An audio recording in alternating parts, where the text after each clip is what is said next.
Hey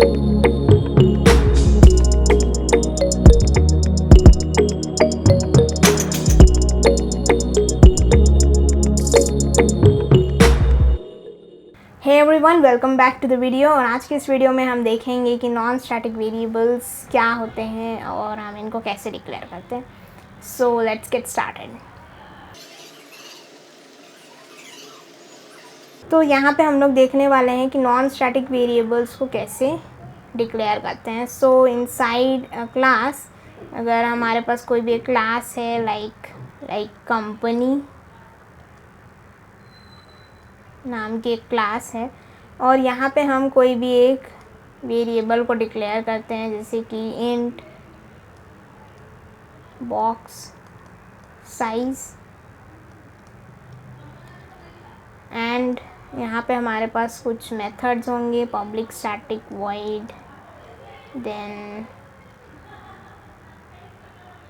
create, manufacture and some functions are there. Okay, तो ये हमारा एक क्लास बना हुआ है। अब यहाँ पे जो वेरिएबल है that is inside the class and outside of all the methods and without a static keyword, तो इसको हम लोग बोलते हैं कि नॉन स्टैटिक वेरिएबल्स। तो नॉन स्टैटिक वेरिएबल्स कैसे बनते हैं हमारे? It will not have any static keyword of course. And अब यहाँ पे हमारे पास क्या है, ये क्लास के अंदर है और ये सारे मेथड्स के बाहर है। अब बोलेंगे कि ये फिर डिफरेंट कैसे हुआ, मतलब कि इसमें क्या फ़र्क है, इसको कैसे इनिशियलाइजेशन होता है। So will see all that. तो अब हम लोग देखते हैं कि इसका इनिशियलाइजेशन कब होगा। ओके, अब मान लेते हैं यहाँ पे हमारे पास एक और एक क्लास है एज क्लास मेन। यहाँ पे हम हमारे सारे के सारे मेन मेथड से रिलेटेड काम करेंगे। तो मेन मेथड को हमने यहाँ पे डिक्लेयर कर लिया, पब्लिक स्टैटिक वॉइड मेन। अब यहाँ पे हम लोग बोलेंगे कि हमको इस नॉन स्टैटिक वेरिएबल को एक्सेस करना है। So can we write it like this कि कंपनी डॉट बॉक्स साइज। क्या इससे काम बनेगा?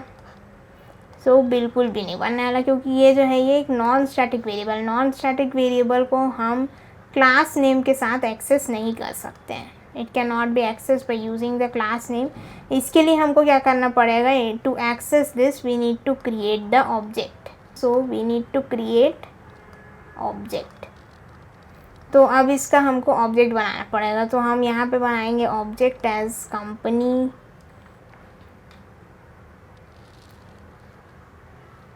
then C equals to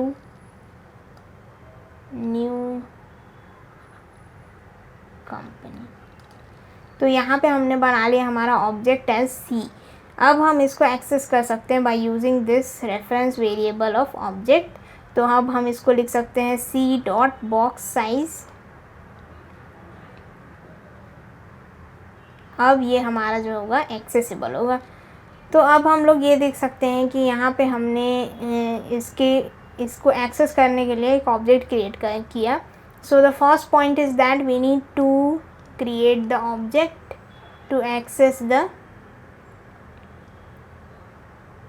non static variable. We need to create object to access non static variable. तो ये एक कंपलसरी सा चीज़ है कि हमको इसको क्रिएट ही करना पड़ेगा। And then next thing is, अब यहाँ पे हम लोग देख सकते हैं कि यहाँ पे हमारा जो बॉक्स साइज़ जो लिखा हुआ है इसके अंदर हमारा कोई वैल्यू ही डाला हुआ है। तो यहाँ पे क्या होगा, बेसिकली बिल्कुल वैसे ही होगा जैसे हमारा स्टैटिक वेरिएबल में होता है। तो स्टैटिक वेरिएबल में क्या होता था, हमारा अगर कोई भी वैल्यू इनिशियलाइज नहीं है तो हमारा जो JVM जो रहता है वो बाय डिफ़ॉल्ट कोई भी एक वैल्यू को डाल देता जाके based on the type of data we are storing. तो डेटा टाइप के अकॉर्डिंग वो डिफ़ॉल्ट वैल्यू को डाल देगा। सो बिल्कुल सिमिलर सा स्टोरी यहाँ पे भी चलता है कि यहाँ पे हम लोग बॉक्स साइज़ का कुछ भी इनिशियलाइजेशन नहीं किए हैं, तो यहाँ पे भी ये JVM जो रहेगा वो हमारा कोई भी एक डिफ़ॉल्ट वैल्यू डाल देगा according to the data type. Okay, अब हम यहाँ पे देख सकते हैं कि यहाँ पे हमने क्रिएट किया था एक object to access this variable. तो अब यहाँ पे हो क्या रहा है बिहाइंड द सीन्स, अब हम थोड़ा देखने की कोशिश करते हैं। So when we are creating like this, कोई भी हम जब ऑब्जेक्ट बनाते हैं, जैसे कि हमने यहाँ पे बनाया है इज इक्वल टू, ये बनाया हमने ऑब्जेक्ट एंड हमने यहाँ पे एक्सेस किया बॉक्स साइज। तो ये जैसे ही हमने एक ऑब्जेक्ट बनाया तो क्या हुआ, एक हीप मेमोरी में हमारा एक ऑब्जेक्ट बन गया, हीप मेमोरी में हमारा एक ऑब्जेक्ट बन गया। ओके, ये हमारा ऑब्जेक्ट बन गया, इसका नाम दे दिया हमने सी। अब इस सी का कुछ एड्रेस भी होगा 101, अभी हमको इससे कोई लेना देना नहीं है। तो इस सी के अंदर हमारे पास क्या क्या वेरिएबल्स होंगे, सबसे पहले तो होगा हमारे पास वो सारे के सारे नॉन स्टैटिक वेरिएबल्स होंगे जो जो हमने डिक्लेयर किए। तो नॉन स्टैटिक वेरिएबल्स में हमारे पास क्या है, बॉक्स साइज़ है, बॉक्स साइज़ इसके लिए एक कॉपी बन जाएगा, ठीक है। देन यहाँ पे हमारे जो भी मेथड्स होंगे, जो भी हमने लिखे हैं वो सारे मेथड्स होंगे अलग अलग, एंड और जो भी हमारे जो लोकल वेरिएबल्स है वो सब भी यहाँ पे होंगे, ठीक है। तो जब भी हम लोग ऑब्जेक्ट बनाते हैं तो ये सारी चीज़ें जो है ऑटोमेटिकली हमारे लिए कॉपी हो जाती है। तो यहाँ पे क्या होगा, बॉक्स साइज़ जो रहेगा वो 0 एज अ कॉपी हो जाएगा। अब हम लोग मान लो बनाते हैं एक ऑब्जेक्ट बनाते हैं, इसी को सेम कॉपी कर लिए, company and C1 equals to new और फिर से कंपनी। ओके, अब हमारे पास एक ऑब्जेक्ट है C1। अब मान लो मैंने इसमें ऑब्जेक्ट में, इसमें तो हमने रखा है 0, बाय डिफ़ॉल्ट 0 ही रखा हुआ है। ओके, अब मैंने इस ऑब्जेक्ट के लिए बोला कि C1 के लिए हमको जो बॉक्स साइज़ चाहिए वो हम कर देते हैं एस 10। तो हम इसके अंदर का जो बॉक्स साइज़, जो इसके अंदर जो बॉक्स साइज़ है वेरिएबल, इसका वैल्यू हमने कर दिया 10। सारे के सारे मेथड्स आ जाएंगे यहाँ पे, जितने भी लोकल वेरिएबल्स हैं वो सारे आ जाएंगे। तो ऐसे करके हमने एक ऑब्जेक्ट बना लिया। अब now if we are trying to print, मान लो हमने प्रिंट कराया कि C1 डॉट बॉक्स साइज़, तो हमारा क्या प्रिंट होगा, 0 प्रिंट होगा या फिर 10 प्रिंट होगा। ऑफ कोर्स 10 प्रिंट होगा क्योंकि ये इसका कॉपी है। तो हर बार हमारा जब भी नॉन स्टैटिक वेरिएबल जो रहता है उसके लिए हर एक ऑब्जेक्ट के लिए एक सिंगल कॉपी बनता है। ऑलराइट, तो जब भी हम लोग एक न्यू ऑब्जेक्ट बनाते हैं, सो for every object they have their own copy of the non-static variable. So every object has its own copy of non-static variable.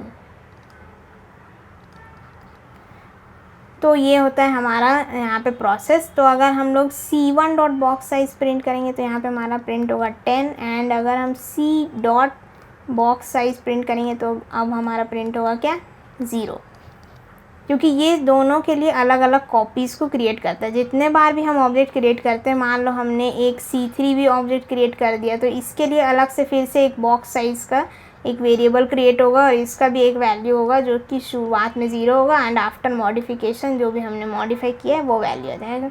तो ऐसे करके हमारा जो नॉन स्टैटिक वेरिएबल जो है काम करता है। ओके, तो नॉन स्टैटिक वेरिएबल्स के बारे में हमने क्या देखा, non static variables are declared inside the class but outside of all the methods, and they are given a default value by the JVM according to the data type.